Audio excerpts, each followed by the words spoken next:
तर तुम्ही म्हणत असाल की आता आवरून कुठे चालले आहे मी, तर मी चालले आहे सांगोलच्या यात्रेला. तर आता दिवसाबरोबरच निघलो होतो आम्ही, त्यामुळे फारशी काही गर्दी नव्हती.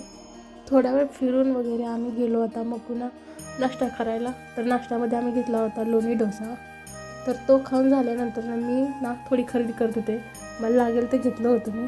माझी खरेदी आधी जतमध्ये पण झाली, त्यानंतर माहेरात पण झाली आणि आता सांगोलची यात्रा आहे म्हटल्यावर सांगोलात पण झाली. माहेर आणि सासरचं 2 मिनिटात किती मजा ना.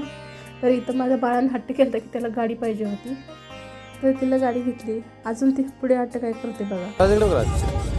हो फोबा घ्यायचा आहे. बर घेऊया फोबा. बर बाळानं काय बोलले आणि बाळाचे पप्पा ते घेऊन देणार नाहीत असं कधी होतच नाही. बॉल घेतल्यामुळे बाळ पण खुश आणि बाळाला बॉल दिल्यामुळे बाळाचे पप्पा पण खुश. तर इथे या दोघांच्या गप्पा चालू होत्या चांगली. आणि इथंही माझी एवढीच खरेदी.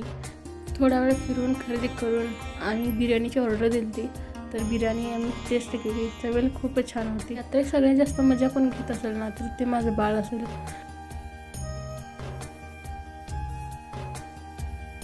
गाणं चालू होतं पुढं आणि त्या गाण्यावर ही ॲक्शन करत होती.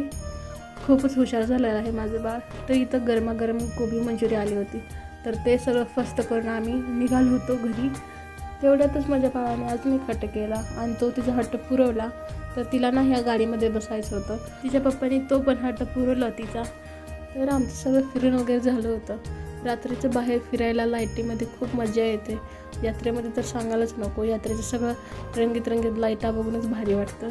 तर इथं आमची यात्रा ही फिरून झाली होती. आम्हाला तर खूप मजा आली होती यात्रेमध्ये फिरून. तर हा व्लॉग आवडल्यास कमेंटने धुमाकूळ घाला, लाईकने पाऊस पाडा आणि नक्कीच व्हिडिओला सबस्क्राईब करा.